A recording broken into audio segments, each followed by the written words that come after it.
Hi guys, welcome to the Crazy Bookish Asians channel. If you're new here or if you're a returning viewer, welcome back. So my name is Emmy. I'm one of the 4 members of the Crazy Bookish Asians. And for today, I thought I'd share with you guys my favorite books of all time. So these are books basically that have pretty much changed me and how I think.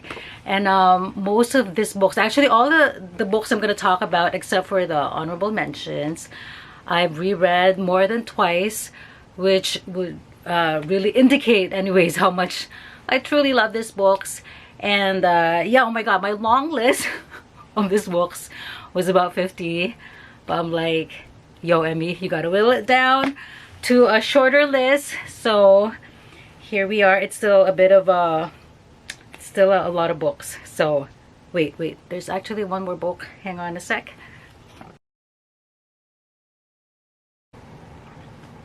Okay, so I ended up getting more than one book.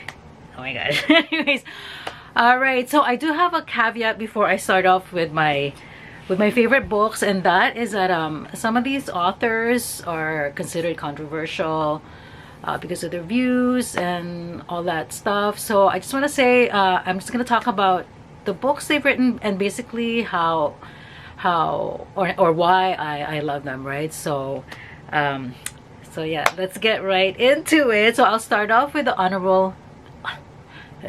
honorable mentions, and these are books I've only read once because they're fairly recent reads, I guess, around and around 2010 and later. So I haven't had a chance to read them over yet, but I am planning to. So starting off with that, I have 2 books by Haruki Murakami, Wind Up Bird Chronicle and IQ 84. I've only read about 5 or 6 books by Murakami, and I realized after really the first book, which was is it Norwegian Wood? Yeah, I pretty much realized I really just love his writing, and these 2 books are, I think, his most well-known, I would say. Also very thick, but really beautifully written. And I know a lot of people have a problem with how he writes about women, but all I'm gonna say is that for me, all his books are pretty much propelled, like the male characters are propelled by female characters. So yeah, that's all I'm gonna say. Anyways, yeah, really love this 2, and we'll be rereading them soon. And the next on my honorable mentions list, I'm just counting them as one book because it's a part of a duology. Like it's a duology, I should say. So 2 books. First is a Divine Rivals, and next one is a Ruthless, Vows. I just read this a few days ago. So oh my gosh, so I just really love Miss Rebecca Ross's style of writing, and for sure these 2 books are now part of my favorite books because I can see myself rereading them over and over. The chapter 49 in this book legit made me cry, oh my gosh, and I haven't done that in a while. So yeah, part of my favorite books for sure now. Honorable mention anyways. And then another on the honorable mention, Jane Eyre. I actually think I read this a while back, but I haven't reread it yet, but I am planning to because I really love this book. In terms of gothic literature, I actually prefer this more than Wuthering Heights. Even the Wuthering Heights I've read twice, I think twice or 3 times, but I still prefer this just because of the atmosphere, and I love the characters as well. So another honorable mention, Devil of Nanking by Hayder. This one was also a recent read. I think I just read this beginning of 2023. I borrowed it first from the library, but ended up buying my own copy because I know, like I said, I'm going to be rereading it. Very beautifully written. The description of the house in Tokyo where the main character stayed. Oh my gosh. Anyways. And last but not the least, no, actually 2 more. Love Hypothesis is also now part of my favorite books of all time. Honorable mention because I haven't reread it yet, but you know, it's also a recent read. But I love this book so much. Like the main characters are so cute. This is a Raylo. It started off as a Raylo fan fiction, and yeah, just got published. Traditionally very well written, and yeah, characters are so good. All the okay, and then this is the last one. This actually the work by this author, I can reread all of them, all the fiction, because I've read all his fiction, and that's Grady Hendrix. And the one I picked is, oh my gosh, is the Southern Book Club's Guide to Slaying Vampires. Because I think out of all his works, this and We Sold Our Souls are my favorites. Also Horror Store, but I think this is the one I'm gonna be rereading. I can see myself rereading over the years anyways, just because, well, vampires, you know, vampires. Okay. Oh my god, speaking of vampires, okay, hang on a sec. I'm gonna go now to my favorite books of all time, the actual list. Hang on a sec. Okay, so I just counted the actual list on my favorite books of all time, and it's about 19, and I'm counting series, like books in a series, as one. Okay, all right. Anyways, I will try not to ramble on too much, but so okay, I'm not gonna do this in any type of order except for the final 3, I think, because those are like my top 3 favorite books. But I think even number 1 would be a tie. So all right, just warning you guys. So the first one is Dracula. Yes, oh my gosh, can you guys see? Yes. So this is my copy. I first read this when I was in grade 5. I borrowed a book from my friend, and then just over the years I've been borrowing the book from our library until I finally just saw this copy. It's really small, so I'll probably have to buy another copy that I can read easier, because as you guys will see, the text is so tiny. But Dracula, I feel like this is a book that started my love for vampires. I don't know, I just really love the way it was written, the imagery anyways, and like it's actually the first book that legit like really scared me. I mean, mind you, I was in grade 5 I think when I read it, right? So I mean, at that age. But anyways, yeah, this book I've reread yeah, like I said, a few times over the years. Just something that would be always a part, I think, of my library wherever I go. Okay, so like I said, not in any particular order now. So next one is the Lord of the Rings. First read this, I think, maybe end of high school, around that time. My older sister had a copy of the trilogy, and then I loved it, so I ended up buying my own. It's pretty tattered because I reread it over the years. Tolkien, my gosh, you can't really go wrong with Tolkien. My god, I love this book so much. Just really, in terms of epicness, like I don't think any other series can beat this, honestly. So all right, and speaking of series, the Harry Potter, of course. Oh my gosh. So I have which ones are the ones I have here? I think these are the last 3. So these are the adult copies that they had, like the adult version when it came out. Yeah. So the series I've read, well, you know, some people have read it like 50 times, like all throughout their lives, but I've read it, I think, maybe 3 times, like the full 7 books. And this book actually made me love, well, not love, but like want to learn Latin. So I actually bought the Latin version of the first book. Ubi es novum eburacum. That's about the extent of what I can say in Latin, which is words New York. But yeah, I just started relearning it again, just using Duolingo. So yeah, Harry Potter. And then the next ones, okay, so I try not to include any nonfiction that's not related to literature, or else I'll be here for like 2 hours talking about all the nonfiction books I like. So I'm just gonna talk about, okay, like the nonfiction.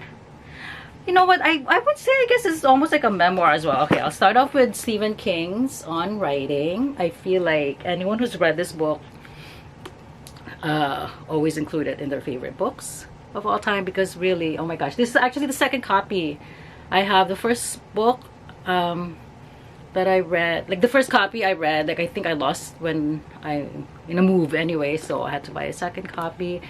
This is a book I actually reread every year just for inspiration. You know, even I feel like a lot of readers, we all are kind of like want to be writers, you know.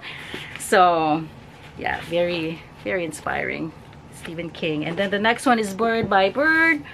But also, the reason I said this is like a memoir is because, you know, especially the second part when he talks about what happened to him after his accident, you know, that's a very good addition to, just aside from the advice that he has about writing, right? So next one is Bird by Anne Lamott.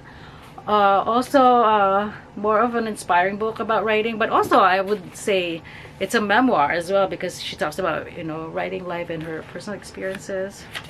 Also, I just reread this every year as well, and it's very short, right? So, and then the next one is Running in the Family. This one is actually a memoir, like a straight memoir by Michael Ondaatje. Someone said that the way you pronounce his last name is Ondaatje, but I've always said it's Ondaatje. And fun fact, I don't know if he still teaches, but he used to teach at my university, the campus I went to, and he was on sabbatical though when I was there. But this one, he talks about basically his experience going back to Sri Lanka as an adult, because his family is from Ceylon. At the time he calls it Ceylon because when his family lived there in the 20s, right? So he was talking about that as well. And it has like not only like, it's like short essays and stuff, but also it has like, oh my god, I don't know if you guys can see, like pictures, like those are his parents. And then it also has some of his poems. Anyways, highly recommend. Love this book so much. I think when I was in university, I read this like about 5-10 times. Speaking of Michael Ondaatje, now we're gonna go to poetry, and this is another book by him that I love so much and have reread so many times, and it's his poetry book, The Cinnamon Peeler. Gosh, what to say? It's hard for me to talk about poetry books sometimes because I'm not the most eloquent when it comes to stuff like that, but this is just really, the poems here are so beautifully written. Let me see if I can find an example. Actually my favorite in this one is the actual poem called The Cinnamon Peeler, but if I can find it. Anyways, no, oh, you know what, so I'll just read this short one here. Application for a driving license. Two birds loved in a flurry of red feathers, like a burst cotton ball, continuing while I drove over them. I am a good driver, nothing shocks me. Like I just like, I don't know, like I just love his work. It's so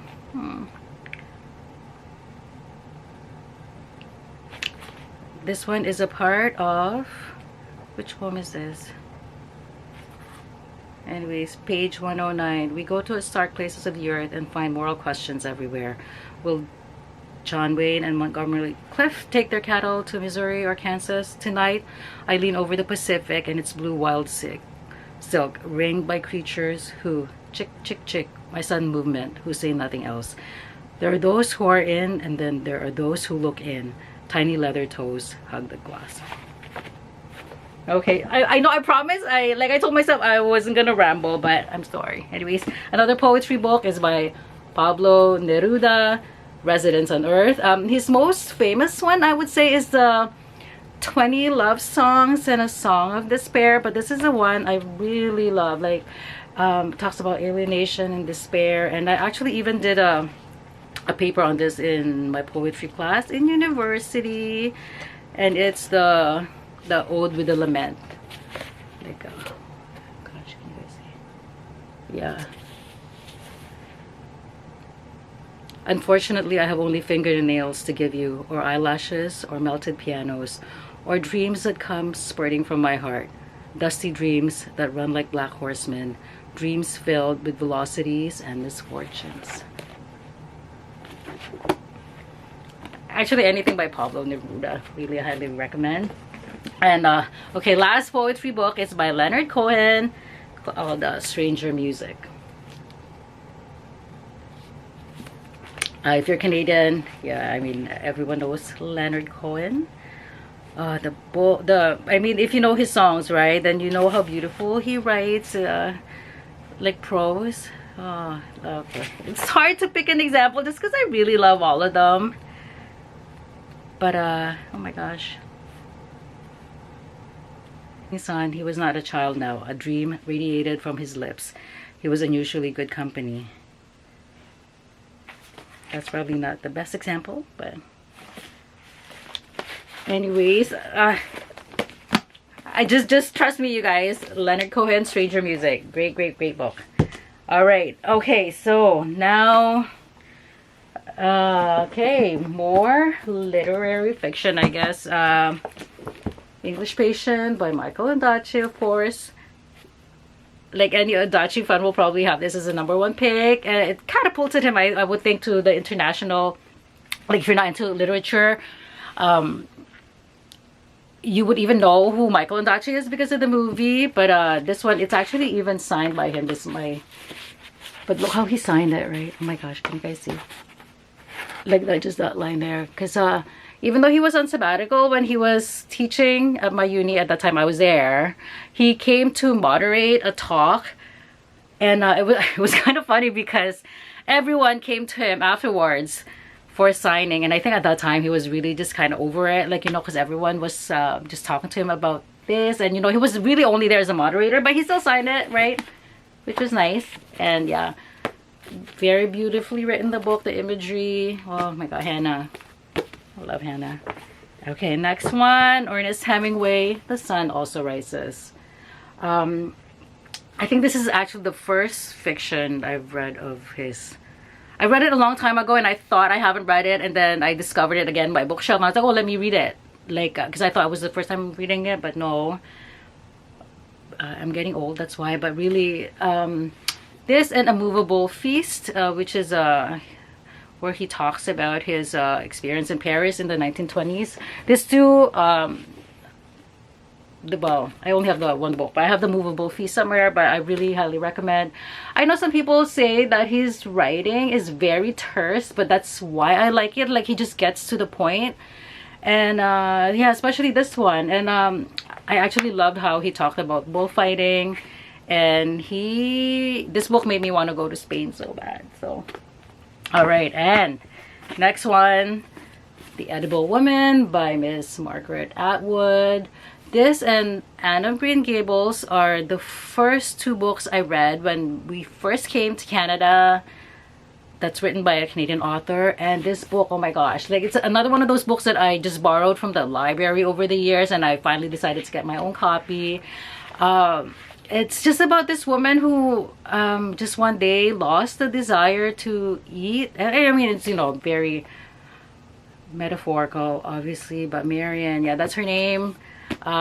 Something with her experience here just really resonated with me when I first read it, and over the years, even at different stages of my life, there's just something about the way Margaret Atwood wrote about the character just really touched me, I thought. And this was her debut novel, if I'm correct. Yeah, so, oh my gosh, so amazing.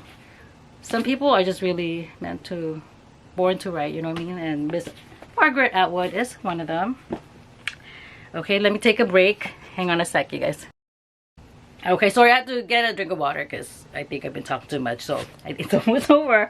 Anyways, next one is Perfume by Patrick Susskind.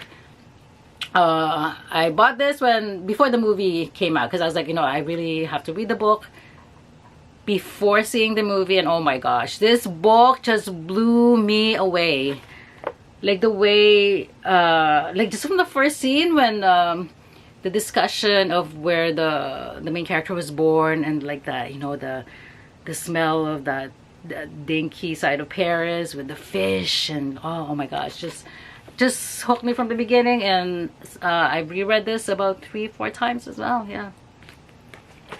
And next one, okay, I think now, okay, no, one more. The Stand, another book by Mr. Stephen King. Even though this is such a tome, I've read this I think twice. Just because Mr. Stephen King, oh my gosh, like the way he writes, like the way you know, like with this book, right? Like it's different characters per chapter, and then basically how their lives are just intertwined. it's so amazing how he does it, like how he just ties everything together, and you know, the battle between good versus evil. This is such a the perfect book for that, I think. Like when you talk about something like that, you know, even spiritually, I think. Oh my god. Anyways, yeah. Sorry. Like, I just really love this book. So it's hard for me to be kind of eloquent talking about these books because I really do love them, and I hope I'm imparting in some way how much these books have affected my life. So oh my gosh, there's something else I have to get. Sorry, hang on a sec. Okay, so now I think we're gonna go to, it's supposed to be top 3, but you know what, I'm gonna do like a top 2, and I'm gonna do number 1 as a tie. So number 2, Virgin Suicides by Jeffrey Eugenides. You know, I've always said his name Eugenides, but I just realized it's I just found out it's Eugenides. So yeah, oh my gosh. So I'm currently rereading it, so it's bringing back so much memories. Like, I've read this one over the years a few times as well, but lately, I think the past 5 years, I haven't reread it. So oh my gosh, wait a minute. Yeah, sorry. There's another book that I have to talk about. I just realized after this. Hang on a sec. Okay, sorry guys. All right, so Virgin Suicides. Oh my gosh. So just rereading it now, and the first I don't know why I didn't annotate it the first few times I read it, but now I'm annotating it, so next time I read it, I remember the parts I love. But oh my gosh, when the author was talking about Trip and how him and Lux just started their whole not relationship, but you know how their dating thing kind of started out. And when Trip was talking about how he felt for Lux, oh my gosh, it's just well, the first time, you know, the first time they met, it's just so beautiful. I've read all his Jeffrey Eugenides work, but I think this will always be my favorite just because of the imagery, and I think the way he just captured like the voices of this like the main character. Like, I mean, the main character is really not the main, like the main narrator is not the main character, right? Because the main characters are the lesbian sisters, but seeing the sisters through the eyes of the narrator, oh, it's just, I don't know, there's just something about it. Like, reminds me of, like, you know, like shows like The Wonder Years, you know, this kind of nostalgic. Anyways, yeah. So this is actually number 3, and then number 2, which I just realized while I was talking about Virgin Suicides, is, oh my god, The Historian. Look at my copy. Oh my god, you guys, it's crazy. This one also another book I reread over the years since I got it. So I just reread it beginning of 2023. I think that's the last reread I've done. And of course, another vampire book. That's why I really love this. But it's different the way this was written. It's not really a horror, but more of like a literary fiction, really. Oh my god, look at my annotation of this book. Another beautifully written and also debut novel by Elizabeth Kostova. Oh my gosh, like this debut novels, like, you know, Edible Woman, and this, like, I don't know how these authors do it. It's just so amazing to me. Oh my gosh, why am I talking about this? There's still other 2 that I forgot to talk about, but they're not my top, but they're also part of my favorite books. Anyways, number 2, The Historian. Highly recommend, especially if you're into vampires and kind of like a dark academia-ish atmosphere for this. Love. Okay, the other 2 I forgot to talk about, but not my top 3, but I still love these books, and they're very kind of controversial, I guess. Would be Twilight and 50 Shades of Grey. I only brought the first books, but this book's got me out of a reading slump years ago, and oh my gosh, I will always be a Twilight fan just because I feel like, you know, people are like, oh, it's not well written, blah blah blah, but oh my gosh, like Stephenie Meyer really, I feel like, opened up a lot of, like, even with me before I read this, I wasn't really reading a lot of YA, but I feel like she opened the door for me in terms of as a reader of like getting into YA, because after this I think I read Hunger Games and, you know, that Cinder series, you know. I just thought anything with vampires really, but I like Edward, so sue me. And of course the fan fiction, that's also, well, not fan fiction because it's like traditionally published. Everyone knows 50 Shades of Grey. I like this book as well. Reread it a few times over the years. I think the first books for this two series will always be my favorite, but the 50 Shades, the last book, was also pretty good. The movie was just okay, but I feel like this one too, it's just a fun read, you know, like if you just want something to read overnight that you don't have to think about really. Okay, and so now for the sorry, it's like out of order. I'm so discombobulated just because, like I said, there's like literally so many books that I want to talk about, but I'm trying to control myself. I'm just talking about my all-time favorites, right? So for a #1 spot, I do have two, and if you guys know me in real life, you'll probably get sick and tired of me talking about this book, but it's Secret History by Donna Tartt. Oh my god, look how tired my coffee is. I hate to be like one of those people, but I actually love this even before it became big on TikTok, right? Like I think I read this the second year of publication, right? Like, so a long time ago. And this book just reminds me so much of my university experience, not because it's exactly the same, but just because I went to a small campus as well, so I think that's why it really resonated with me. And like, I know it's very toxic, the people in this book, but I feel like, oh my god, like I would have loved to be a part of something that crazy, right? Like the friendship, obviously not the murder, but you know, because I thought Bunny was a pretty funny character. But yeah, oh my gosh, Donna Tartt. This is the first book I've read from her, and then I read The Goldfinch. No, actually no, I read the next book, The Little Friend, which I hated.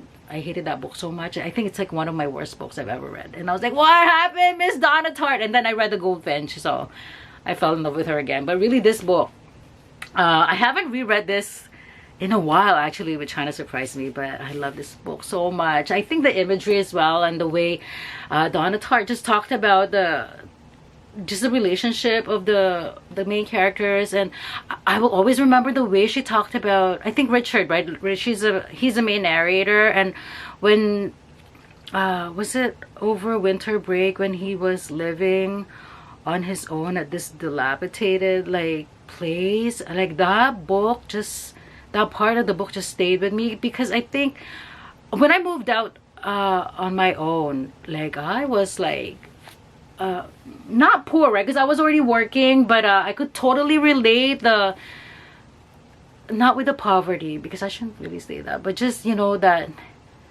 feeling of just being alone and not having enough, you know, I could totally relate to it. And yeah, so I like with these books, if you read them at the right time in your life, they just stay with you. So, and this book is one of them, and also the next book, which is my all-time favorite, I have to admit. So because I read, yeah, so you know what, this is, I guess, should I say #2 than this one? I feel like, because I love them both as much. And okay, the last one now I'm gonna talk about is Catcher on the Rye. Read this in high school, totally changed how I just felt about literature, I think, after reading this, because it's another one of those books that, you know, I read in the right time in my life, so I could totally relate with what Holden was feeling. And you know, guys, I love this book so much.